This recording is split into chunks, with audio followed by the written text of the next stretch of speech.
Welcome to my electrical channel. आज का lecture transmission line losses से रिलेटेड है और किस तरह इन लॉसेस को ओवरकम करते हैं। तो ये मेजर लॉसेस है जो कि लॉन्ग डिस्टेंस या मीडियम डिस्टेंस ट्रांसमिशन लाइंस पे पाए जाते हैं, जिनमें सबसे पहला लॉस स्किन इफेक्ट है, second one is corona effect and third one is Ferranti effect. और इनकी रेमेडीज़, इन लॉसेस को कैसे मिनिमाइज़ करते हैं, स्ट्रैंडेड कंडक्टर्स क्या होते हैं, बंडल्ड कंडक्टर्स क्या होते हैं और शंट रिएक्टर्स क्या होते हैं। तो ये वो तीन टोपोलॉजीज हैं जिनको हम यूज़ करते हुए इन ट्रांसमिशन लाइन लॉसेस को मिनिमाइज़ करते हैं। तो इनको हम डिटेल में अभी स्टडी करते हैं। ये मोस्ट इम्पॉर्टेंट वीडियो लेक्चर है जिसमें मैक्सिमम आपको इलेक्ट्रिकल पावर से रिलेटेड इंफॉर्मेशन प्रोवाइड की जाएगी। तो सबसे पहला जो इफेक्ट है वो स्किन इफेक्ट है। स्किन इफेक्ट को हम एसी ट्रांसमिशन लॉस भी कहते हैं।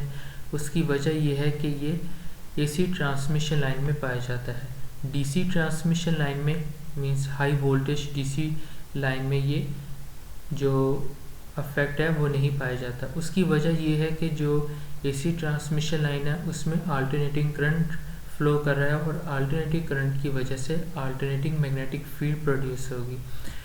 अब ये कैसे स्किन इफेक्ट अकर होता है, तो ये उसकी अकरेंस है। मीन्स के when we feed transmission line conductor through AC source, alternating magnetic field set up in the conductor by which current flows near the skin insulation on outer layer of conductor is more relative to utilize complete cross section area of conductor।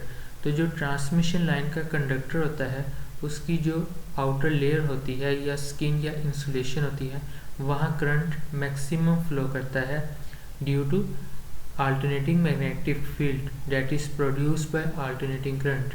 तो जिसकी वजह से conductor का complete area of cross section utilise नहीं होता। Means उसका जो affective area वो रिड्यूस हो जाता है। ये इसकी लिमिटेशन है कि स्किन इफेक्ट की वजह से जो कंडक्टर है एक तो उसकी इंटरनल रेजिस्टेंस बढ़ जाती है और फिर जो उसका completely area of cross section utilise नहीं होता, जिसकी वजह से उसका अफेक्टिव एरिया रिड्यूस कर जाता है। In other words we can also define that current density near the insulation near the outer layer of the conductor is more relative to depth. तो जो कंडक्टर होता है उसकी जो आउटर सरफेस या बाउंड्री होती है वहाँ अल्टरनेटिंग करंट ज़्यादा फ्लो करता है बजाय कि वो complete area of cross section को यूटिलाइज कर सके। सो इसकी डिसएडवांटेजेस ये हैं, affective area of the conductor reduces, means के कंडक्टर का जो क्रॉस सेक्शनल एरिया वो कम्प्लीटली यूटिलाइज नहीं होता और जो कंडक्टर की इंटरनल रेजिस्टेंस होती है वो ज़्यादा हो जाती है, जिसकी वजह से लाइन लॉसेस ज़्यादा हो जाते हैं। क्योंकि जो लाइन लॉसेस है वो I²R है, रेजिस्टेंस अगर ज़्यादा होगी तो जो I²R लॉसेस है वो भी बढ़ जाएंगे। अब स्किन इफेक्ट किन किन फैक्टर्स पर डिपेंड करता है। एक फ्रीक्वेंसी का पैरामीटर, तो फ्रीक्वेंसी बढ़ने से जो स्किन इफेक्ट है वो बढ़ता है। Skin effect increases with increase in frequency. Conductor का अगर डायमीटर हम ज़्यादा कर दें तब भी स्किन इफेक्ट बढ़ता है। अब यहाँ क्वेश्चन राइज होता है कि कैसे फिर हम स्किन इफेक्ट को ओवरकम कर सकते हैं। So by using stranded conductor we can reduce the skin effect. तो स्ट्रैंडेड कंडक्टर में हम कंडक्टर का डायमीटर कम कर देते हैं, तो कंडक्टर का डायमीटर कम करने से जो स्किन इफेक्ट है वो कम हो जाता है। Next one is corona effect. Corona effect को हम कोरोना लॉस भी कहते हैं। ये इलेक्ट्रिकल डिस्चार्ज है या इनर्जी लॉस है। अब जो एयर का डाइलेक्ट्रिक मीडियम है, dielectric medium is nothing but the insulating substance which is a poor conductor of electric current. तो डाइलेक्ट्रिक मीडियम एक ऐसा बाय नेचुरली सब्सटेंस होता है जिसमें से करंट पास नहीं करता। अब एयर का जो डाइलेक्ट्रिक मीडियम है वो 30 kV/cm है। अब जब ट्रांसमिशन लाइन कंडक्टर के हम पोटेंशियल डिफरेंस को इंक्रीज़ कर रहे होते हैं ताकि लाइन लॉसेस को कम कर सकें, तो उसका एक लिमिटेशन ये है कि जब वोल्टेज की वैल्यू एयर के डाइलेक्ट्रिक मीडियम से ज़्यादा हो जाए, मीन्स 30 kV/cm से ज़्यादा हो जाए, तो जो एयर होती है वो ब्रेक डाउन हो जाती है। मीन्स जो एयर के सराउंडिंग पार्टिकल्स हैं वो आयोनाइज हो जाते हैं, जिसकी वजह से एक इलेक्ट्रिकल डिस्चार्ज आता है। इसके डिसएडवांटेजेस क्या है? हिसिंग साउंड, एक साउंड प्रोड्यूस्ड होती है। फेंट वॉयलेट ल्यूमिनस, तो एक हम इसको देख सकते हैं कि एक लाइट फेंट वॉयलेट वो प्रोड्यूस हो रही है। ओजोन लाइक स्मेल है, इसको स्मेल करने में ये ओजोन ऑर्डर देती है।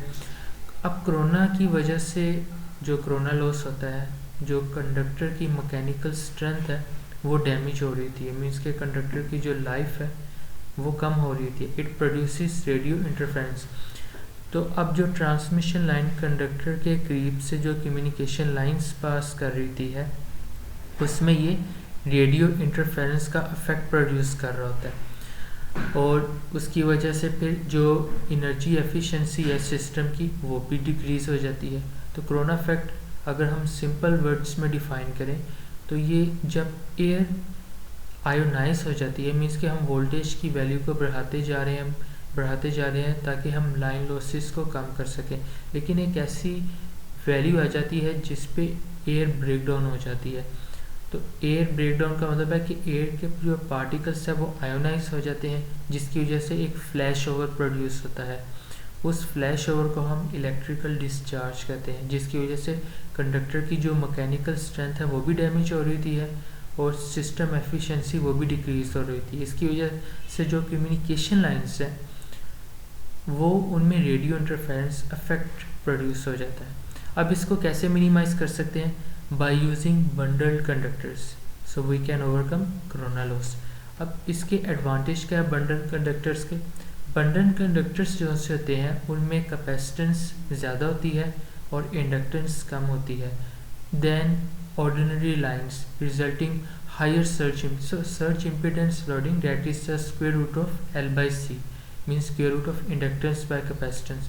अगर कैपेसिटेंस इंक्रीज होगी और इंडक्टेंस कम होगी तो इसका मतलब सर्ज इम्पीडेंस लोडिंग इंक्रीज होगी, और अगर सर्ज इम्पीडेंस लोडिंग हायर है तो इसका एडवांटेज क्या है कि मैक्सिमम पावर ट्रांसफ़र की जा सकती है from sending to receiving end. Last हमारे पास जो लाइन लॉस है वो फ्रेंटी इफेक्ट है। तो फ्रेंटी इफेक्ट मीडियम और लॉन्ग डिस्टेंस ट्रांसमिशन लाइंस में पाया जाता है। यहाँ क्वेश्चन राइज होता है कि शॉर्ट डिस्टेंस ट्रांसमिशन लाइंस में फ्रंट इफेक्ट क्यों नहीं पाया जाता? उसकी वजह होती है कि हम कैपेसिटेंस के फैक्टर को इग्नोर कर देते हैं while calculating during analysis of short distance transmission line. So अब फ्रंटी इफेक्ट क्या है? जो रिसीविंग एंड से अब जो सेंडिंग एंड है वहाँ जो ट्रांसमिशन लाइन का कंडक्टर है वो पावर जहाँ जनरेशन हो रही है वहाँ फीड हो रहा है, लेकिन जो रिसीविंग एंड पे नो लोड कंडीशन में जो वोल्टेज है वो राइज हो जाते हैं, और इसी फिनोमिना को हम फ्रंट इफेक्ट करते हैं। मीन्स के इन शॉर्ट अगर हम डिफाइन करें व्हाट इज़ फ्रंट इफेक्ट, तो फ्रंट इफेक्ट क्या है? ये एक ऐसा इफेक्ट है जिसमें ट्रांसमिशन लाइन के receiving end voltage sending end voltage से ज़्यादा हो जाते हैं due to capacitance of the line, जिसकी वजह से जो ये इफेक्ट वो प्रोड्यूस होता है। अब इस इफेक्ट को कैसे हम कम किया जा सकता है? ठीक, तो इस front effect can be reduced by using the shunt reactor. तो हम शंट रिएक्टर यूज़ करते हैं जो कि यूज़ किए जाते हैं रिएक्टिव पावर को एब्जॉर्ब करने के लिए, यानी मीन्स के जो एक्सेसिव रिएक्टिव पावर है ड्यूरिंग नो लोड या लाइट लोड, उनको उस KVR को हम कम करने के लिए ट्रांसमिशन लाइन के रिसीविंग एंड पे शंट रिएक्टर कनेक्ट करते हैं। और ये बेसिकली इनका ऑब्जेक्टिव ये होता है कि it ultimately stabilises the voltage of transmission line. तो ये चीज़, अब इसको अगर हम फाइनल लमसम करें तो जो स्किन इफेक्ट है, स्किन इफेक्ट एक ऐसा इफेक्ट है जिसकी वजह से जो कंडक्टर की जो स्किन है, इंसुलेशन है, वहाँ करंट ज़्यादा फ्लो करेगा और जो उसकी डेप्थ है वहाँ करंट कम फ्लो करेगा, जिसकी वजह से जो पावर है वो मैक्सिमम डिलीवर नहीं होगी। इसकी ये लिमिटेशन है। जो कोरोना इफेक्ट है वो एक इलेक्ट्रिकल डिस्चार्ज है जिसमें air particles around the conductor ionised हो जाते हैं। अब स्किन इफेक्ट को कैसे हम मिनिमाइज करते हैं? By using stranded conductor. Corona effect को कैसे मिनिमाइज करते हैं? By using bundled conductor. और फ्रंट इफेक्ट क्या है कि जिसमें ट्रांसमिशन लाइन के receiving end voltage sending end voltage से ज़्यादा हो जाते हैं due to capacitance of the line, और ये होता है अंडर नो लोड कंडीशन या लाइट लोड। और इसकी रेमेडी क्या है कि हम शंट रिएक्टर्स यूज़ करते हैं जो कि रिएक्टिव पावर को एब्जॉर्ब करते हैं और सिस्टम की एफिशिएंसी को इम्प्रूव करते हैं, मीन्स के सिस्टम वोल्टेज को स्टेबलाइज करते हैं। तो अगर आपको ये वीडियो पसंद लगी है तो आप और ये इन्फॉर्मेटिव है तो आप इस चैनल को सब्सक्राइब करें, क्योंकि इस तरह के नंबर ऑफ़ कॉन्सेप्ट्स और PLC HMI और SCADA से रिलेटेड आपको अप टू डेट मिलती है। Thank you. अल्लाह हाफ़िज़।